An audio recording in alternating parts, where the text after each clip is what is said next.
Halo, selamat bergabung di Gerakai, channel yang khusus membahas segala hal tentang narsisisme bersama saya, Aden Giri. Saya menerima banyak sekali email dan pesan yang menanyakan berbagai hal. Mohon maaf kalau nggak semuanya bisa saya respon, karena terbatasnya waktu dan kemampuan saya. Buat kalian yang memang sangat perlu diskusi mendalam dengan saya, silakan email untuk penjadwalan ke chat.gerakai@gmail.com. Beberapa pertanyaan dari kalian yang saya rasa sangat relevan dibagikan ke subscribers dan followers Gerakai akan saya bahas di podcast ini, sehingga bisa menjadi pengetahuan juga untuk lebih banyak orang. Tentunya dengan latar cerita dan identitas yang sudah saya samarkan. Dan kali ini surat dari kamu adalah tentang bagaimana caranya menghadapi bos yang ternyata narsisis. Tapi kamu baru aja masuk kerja. Dan kamu masih sangat butuh penghasilan ini. Jadi pertanyaannya intinya adalah sebagai berikut. Aku tahu betul atasan baruku ini adalah seorang narsisis. Karena aku udah lumayan sangat akrab dengan gangguan ini dan terlatih dengan baik tentang NPD. Aku baru aja keterima kerja, dan aku benar-benar butuh penghasilannya. Nggak mungkin aku langsung pindah. Mana nyari kerjaan sekarang kan nggak gampang. Bos aku ini insecure. Dia nggak ngerti kerjaannya. Entah gimana dia dapat kerjaan itu. Yang jelas dia nggak punya kualifikasi untuk posisi ini. Bersinggungan mungkin, tapi kalau pengalamannya ya nggak ada. Makanya dia insecure banget. Dan bikin aku dan satu staf lain di bawahnya selalu dibikin sibuk nggak jelas. Malah sejujurnya aku yang ajarin dia. Dan dia nggak tahu terima kasih. Justru menyepelekan hasil kerjaan dan selalu ngeribetin hal-hal sepele biar kami gelagapan.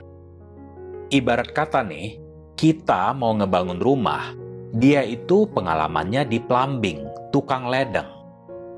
Memang kita butuh tukang ledeng bagus, tapi dia bukan kepala proyek yang sesuai untuk mengurus desain, perizinan, konstruksi, interior, dan lain-lain.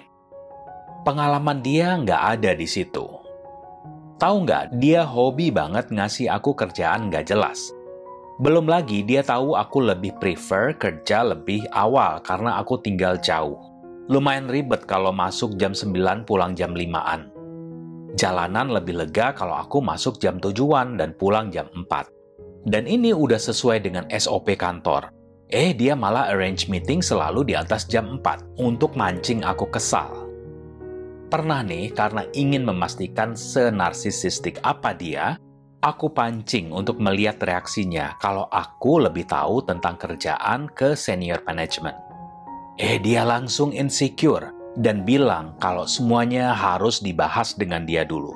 Dan dia confirm reaksinya sangat berlebihan. Terus dia suka kirim chat atau email pas aku udah pulang, kadang nggak jelas gitu. Maksudnya biar aku bingung. Karena aku udah paham tentang NPD, aku kan nggak bingung ya bang. Aku malah senyum aja sambil gelantungan di kereta. Nggak bikin aku panik. Cuma yang jadi kegelisahanku adalah ini orang kayaknya bakalan lama di kerjaan ini. Dia udah mindahin sekolah anaknya segala. Dia dari luar daerah by the way. Nggak mungkin dong dia mau caps gitu aja. Dan karena aku juga baru, nggak begitu ngerti juga dinamika di dalam gimana. Salah-salah aku yang disikat. Kan kayak lo bilang bang, jangan bergelut dengan babi di lumpur. Karena dia akan girang, gue yang belepotan lumpur. Cakep. Gue udah gedek banget untuk curhat ke senior manajemen gitu bang. Mungkin karena gue udah teredukasi, jadi langsung panas pengen membongkar kali ya. Bagaimana caranya gue ngedeketin manajemen senior dan memperingatkan mereka tentang si bos red flag ini? Sementara gue masih baru. Hatur nuhun bang responnya. Oke, lumayan pelik ya persoalannya. Menghadapi situasi di mana kamu berurusan dengan atasan yang narsisis, terutama di awal-awal kerjaan bisa jadi sangat rumit. Karena kamu udah bisa mengidentifikasi tanda-tanda gangguan kepribadian narsisistik, berikut ini adalah strategi yang dapat membantu kamu mendekati manajemen senior tanpa membahayakan posisi kamu atau menciptakan gesekan. Yang pertama, dokumentasikan semua kejadian. Mulailah dengan membuat catatan rinci dan objektif tentang perilaku yang mengkhawatirkan, terutama tindakan yang nggak profesional atau mempengaruhi kinerja tim.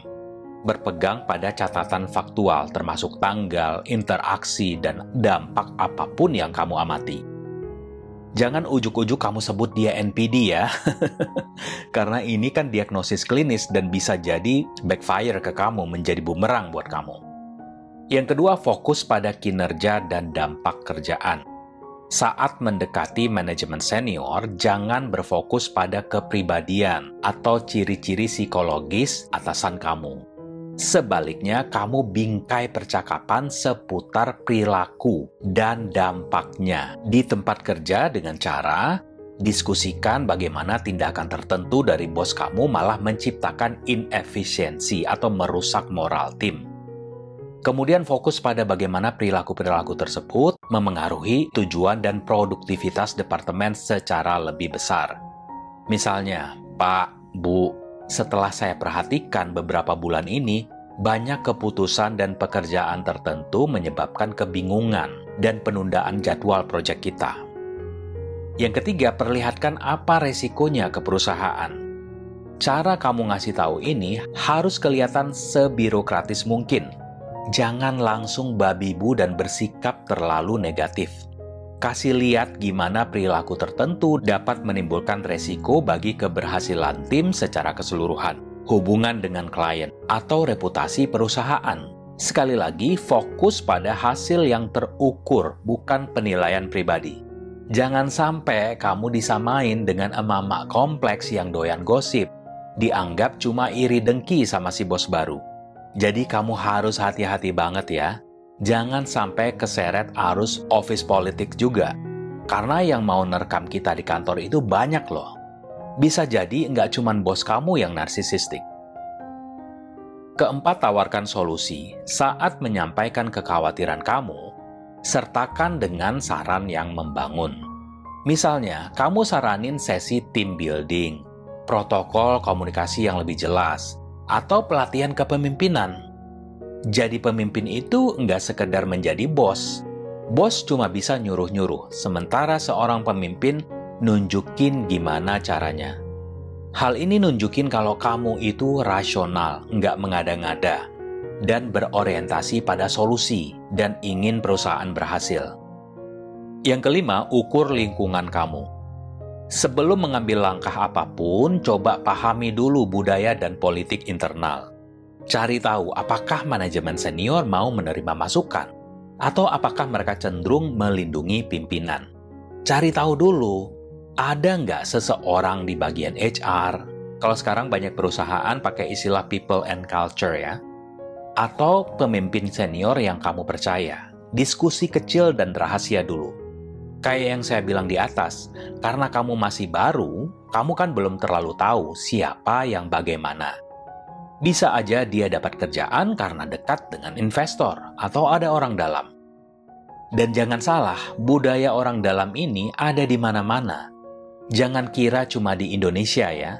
Di Australia sampai Eropa pun ada. Jadi jangan gegabah.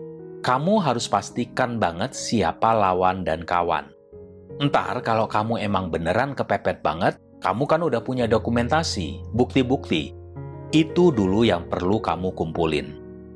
Yang keenam, hindari bahasa emosional. Nah, ini sama cara kita menanggapi narsisis manapun. Jangan bereaksi, jangan terpancing emosi. Atasan yang narsisis seringkali memancing reaksi emosional. Tapi kamu harus tetap tenang saat mendiskusikan masalah apapun dengan manajemen. Tetap gunakan bahasa yang netral dan profesional. Dan pastikan umpan balik yang kamu sampaikan dibingkai dengan tujuan perusahaan, bukan keluhan pribadi. Yang ketujuh, mencari sekutu atau pendukung. Ya emang repot sih, kerja kok kayak di politik sih, malah nyari sekutu, pendukung. Nggak bisa, gue kerja dengan baik, gue terima gaji, udah gue pulang. Leha-leha di rumah sama laki dan anak aye. Iye, paham, Pok. Tapi ini penting agar kamu terhubung dengan rekan kerja yang punya pandangan yang sama. Karena si bos kamu juga baru join, Yakinlah, manajemen juga nggak mau gegabah. Mereka juga nggak mau kehilangan muka, udah meng-hire orang yang salah.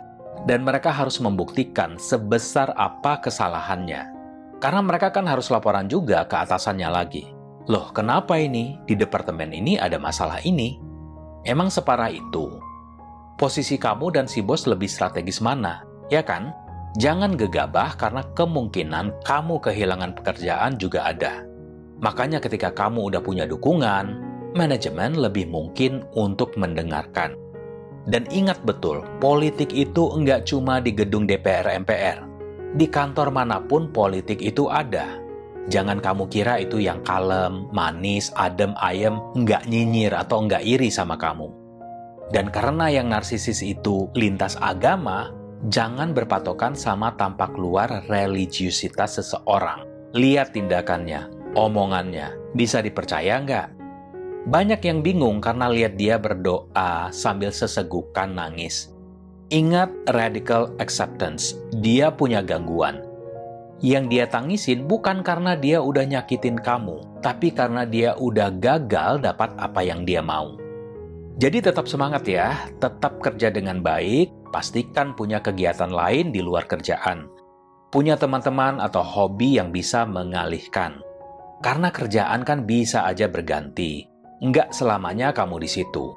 Dan enggak selamanya juga si bos narsisis bisa bertahan di situ. Kalau dia enggak becus, harusnya manajemen senior bisa melihat ini.